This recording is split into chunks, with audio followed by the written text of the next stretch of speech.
Okay, this is your man Brian Hunter, and this is a real conversation featuring my guest right here, my good man Michael Baker. Michael, thanks for participating today. No problem, bro. No problem. Okay, so let's get into it today. Today, is about Black fatherhood, and from your own words, what does it mean to you about the journey you took in Black fatherhood?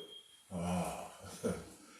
Black fatherhood for me. That's what it took for me. It took a lot because, of course, me and my daughter's mom we divorced when my baby was like 2 years old. So visitation was hard. So I had to put myself on child support to actually see my daughter. She actually moved out of the city, like 3 hours away, and so I had to go to the courts and petition the courts to put myself on child support to force the visitation to see my daughter. And so that went on for a couple of years, and then I was able to get joint custody after that, and then it was still kind of friction back and forth to get to the visits, because I didn't have transpo, and so it was a back and forth thing from where she moved and where I was moving, and then I, end up going back home where I'm from, Chicago, and so I'm on Greyhound buses coming back to make the visit, the 2-3 hour visit. So I'm on Greyhound bus coming back to Michigan to make that visit because I wanted to see my baby. Right, And so that went on for years, and then as she got older, so that's what, 3-4 years later, then it was friction about where I was, who I was with, when I came and let her come stay with me, on the visits. Right.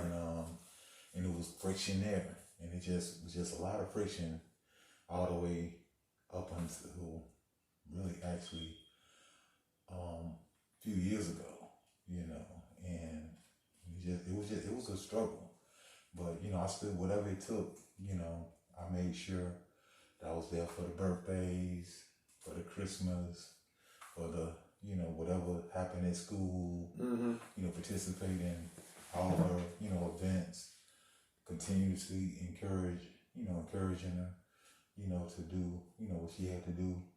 And she still today is a straight A student. So I just stayed active in her life, and, and here we are, 14 years later.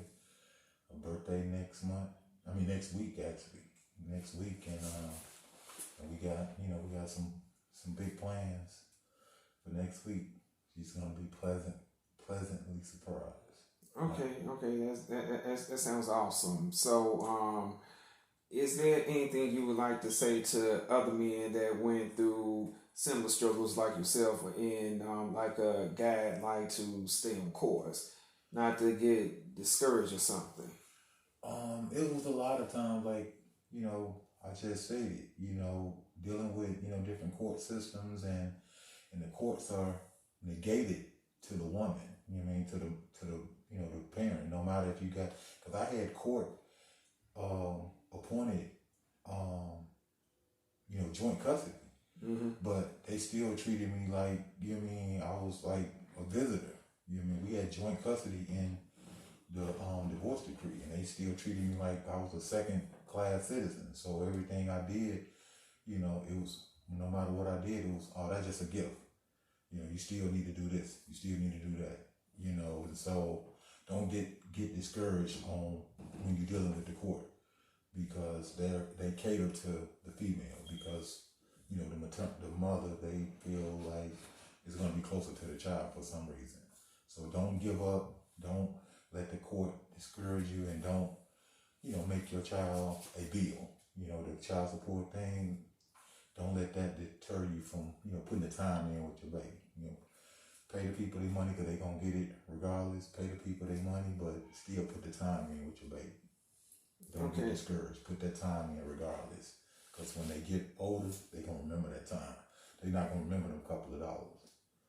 Well, that's a very good message to put out there. Okay, so if you could name two challenges that you had being a father, what would those two challenges be? Not having my child with me all the time. You know what I mean? Not having her in my home with me 24/7. One.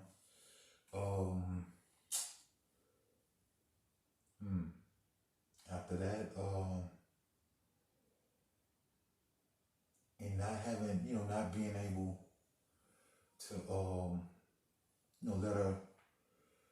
let her see, you know what I mean, where I come from and the reason why I do the stuff that I do. Because everything that I do now is for them. You know what I mean? Provide for her future and, her college, her, her extended future, everything. Okay. Because, because I live my life. You know what I mean? For the most part. So I'm just building at a late age. I wish I could have started building earlier. You know what I mean? Okay. Pretty much, I too. Well, with that being said and everything, okay, I guess I'll go to my next part of the question, which would be masculinity. Okay, in this culture now, okay, how do you feel Black masculinity is?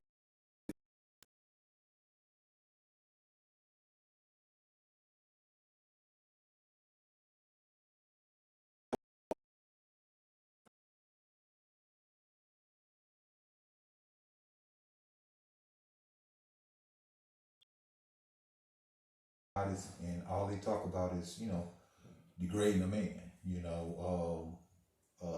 in sex. The what's her name? Cardi B's and the Megan Stallions. All they do is, put men down, and our young women are listening to that and say, like, thinking that's cool. Like, I'm gonna talk crazy to my man instead of uplifting, my man. And so that's what I'm supposed to do. I wanna have a wet, this, right, and I'm gonna do this and I'm gonna do that. That's the cool thing to do.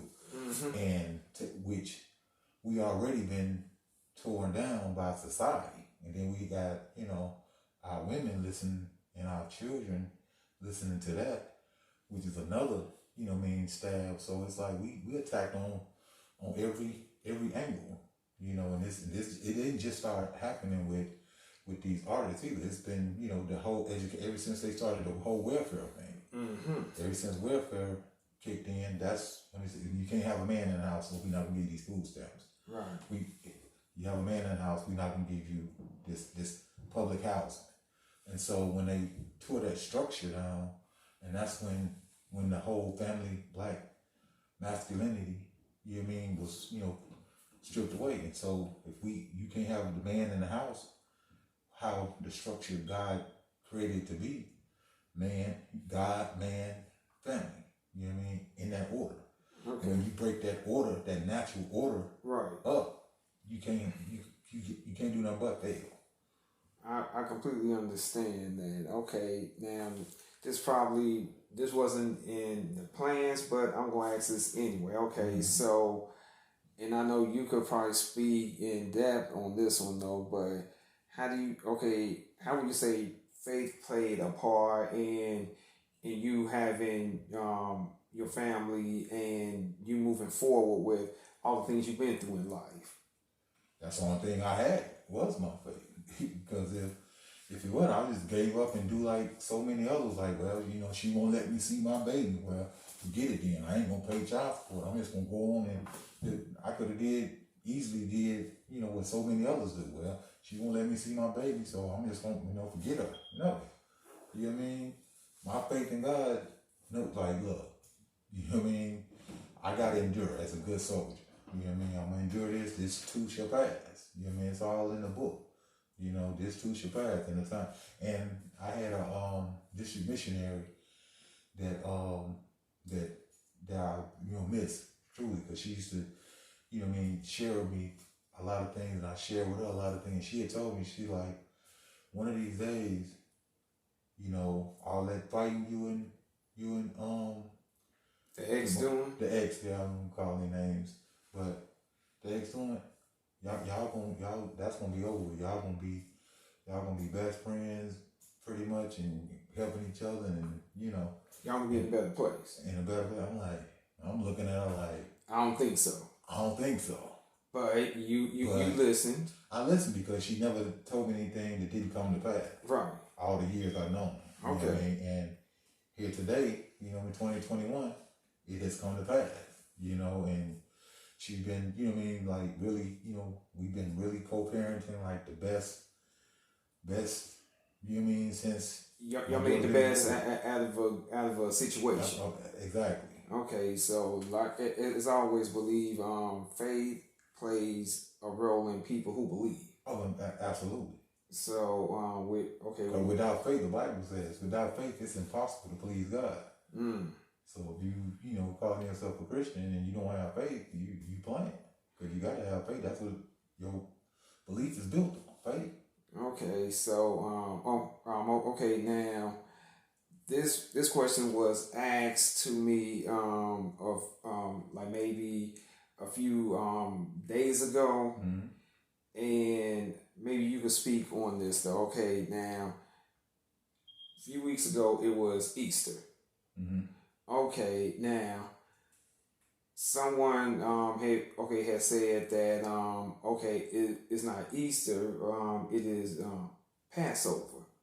And Easter, how people celebrate Easter is celebrated in the wrong way if you're a Christian.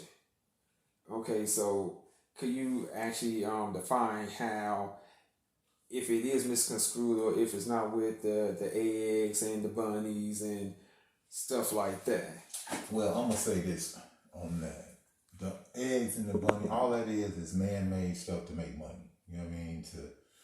When you get to putting all that extra stuff in all these holidays, all that it is marketing to make money. You know what I mean? Resurrection Sunday, Passover is the crucifixion while we have faith. That's what our faith is based on. Jesus Christ, crucified, dead, raised him up from the dead on the third day, which is, Resurrection Sunday. That's what the faith is. The blood on the cross, that's, the remission of sins. So all the eggs and all the rest of that stuff, that's some stuff man threw in, just to get paid. 1900 years later to to get money. Get paid. Just like, Mother's Day and, Santa Claus and all the rest of the, the stuff, the pagan stuff that they want to add on to, to make a dollar. Okay, so if it's any last things you want to say to the people, feel free. The floor is yours, my good man. I just want to say I appreciate the time, and I just want us as a people, as men, we talking about masculinity, and we're talking about family, and we're talking about faith. But I want us to keep our eyes open, about, what's going on in society, with these vaccines and this police brutality, which ain't, of course, haven't just started happening. This has been going on for years. We just have videotape now where we can tape it. This stuff been happening for years. And I just want us as a people, man, to keep our eyes open to what's really going on. You know what I mean? And the bigger picture, because we look at this stuff on TV, and then we look at our television programs, how they pushing this whole homosexual agenda. You know what I mean? It's on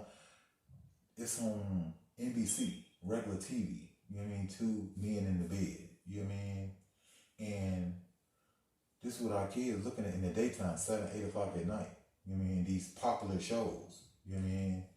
And we need to, start watching, what our kids looking at, what we looking at, and what we, letting ourselves become numb to, because it's the norm now. We need to stop letting ourselves become numb when we see this stuff, and let it be a shock. And let it be a shock to our kids, not a norm.